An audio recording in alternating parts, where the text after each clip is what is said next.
Secret imaging, who does? Without our own consciousness, without our own willingness, without our own being aware that we are creating an image of ourselves, we create an image. With that image, we are moving on to the next body. So, who creates fate?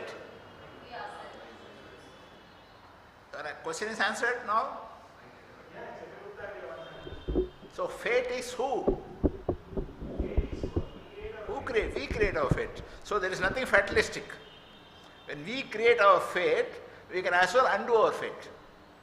Right? Anything I have done wrong, I can correct it. Anything I have done in a given way, A, I can modify to B. Isn't it? So, what is fate? Our own creation. Fate is not something destined.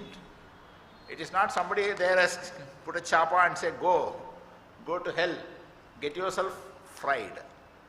So today our major question is, 3-4 questions we have answered. What is prana? Where does it come from? How does it get into the body? How does it permeate inside the body? How does it work within the body? Right? What are the various 5 functions? That is prana, apana, udana, samana and vyana. So how each one of them works for improving our digestion system, our let's say circulatory system, right? Having done all that, next question comes what? Where does it go? Where does it go? Wherever it goes, that's what we call as death. We also defined it neither goes somewhere nor comes from there. This going, coming is all human mind's imagination. Where is the dead body gone? We go and see somewhere.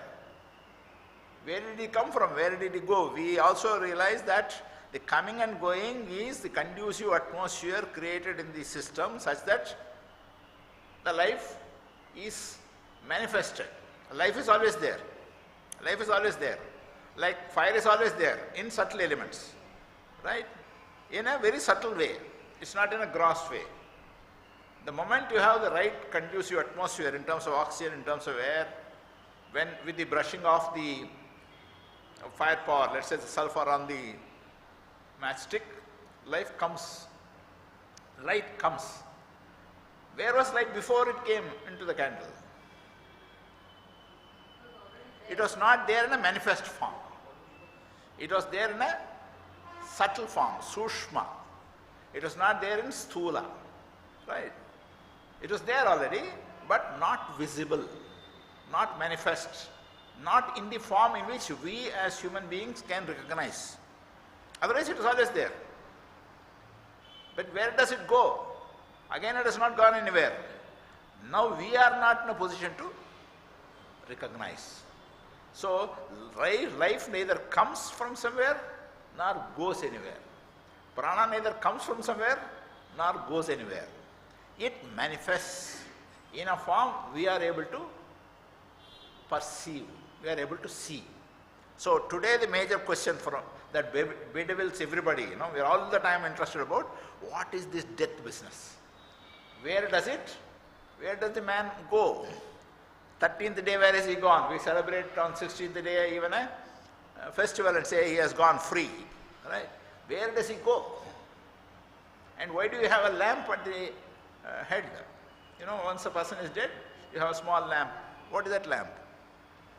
Symbolic of the fire element in him which has gone, which is not perceivable. I am again also using the word gone, coming and all that because we are used to that, but that is symbolic of the flame element which is not manifested now, which has become unmanifestable. Right? So today our whole subject is about death. Where does this word death come from? Manasa? Manasi, right. Where does death come from? Dehant. You remove H and N, what is it? Dehant, we know. In that D-E-H-A-N-T-H, you remove H and N, what happens? Death. Death is also an English word that has come out of Dehant. But death I cannot explain. Dehant I can explain. End of body. End of deha. Right? Deha means embodiment. The end of embodiment is death.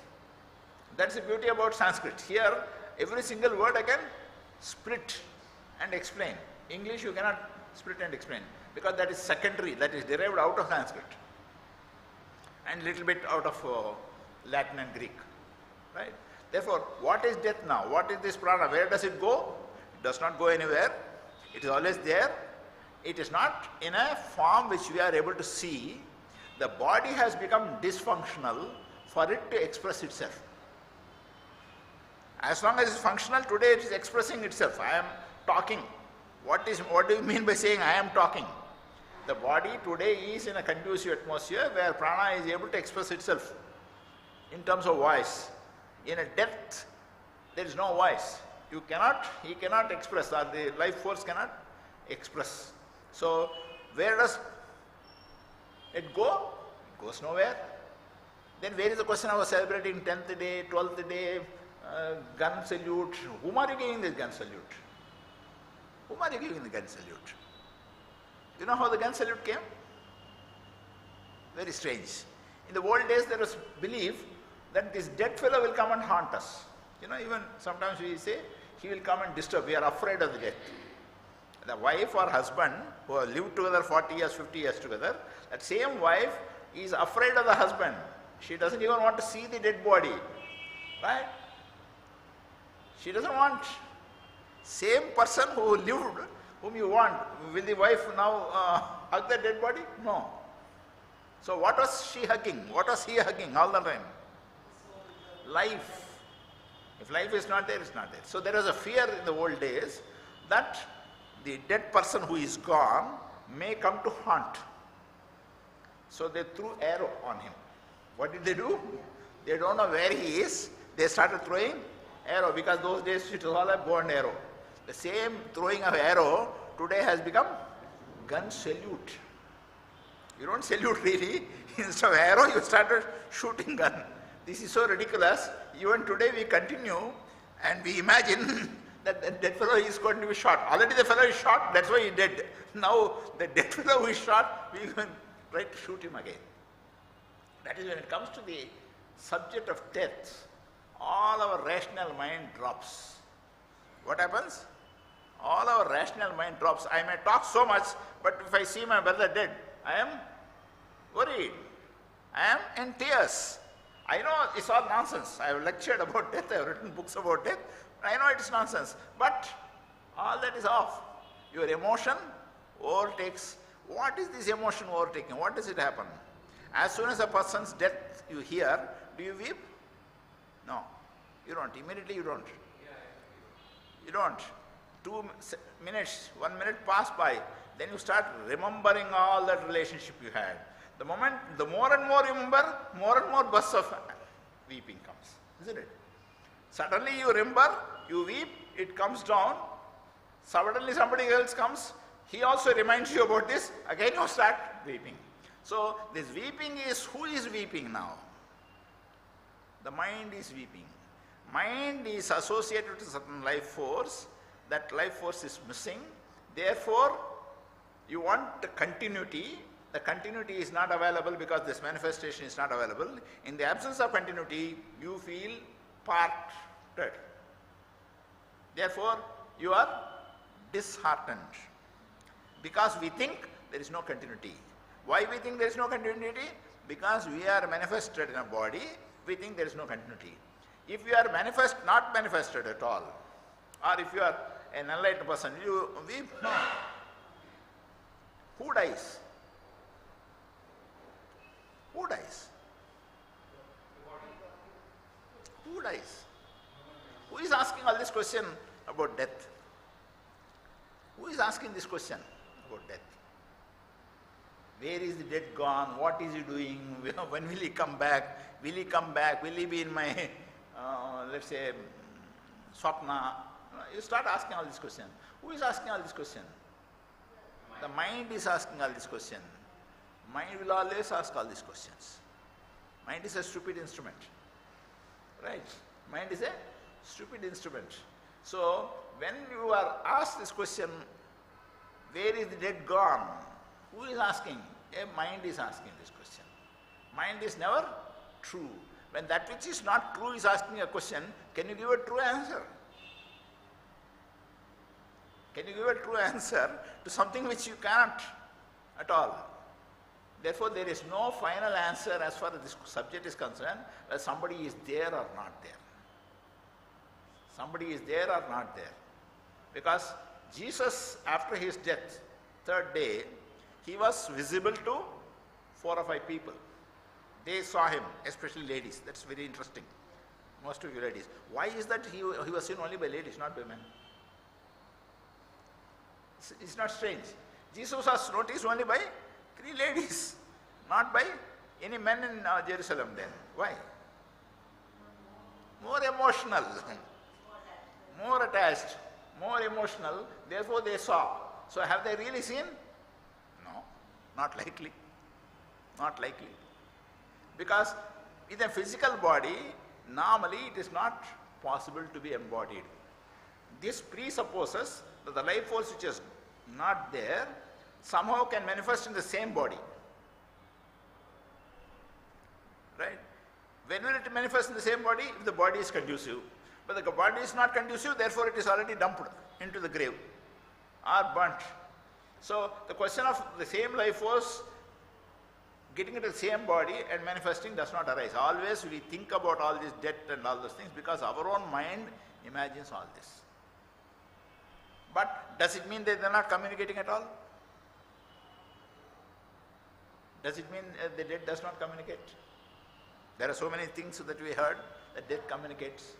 But how does it communicate? Radio waves, something like radio waves, thought to thought.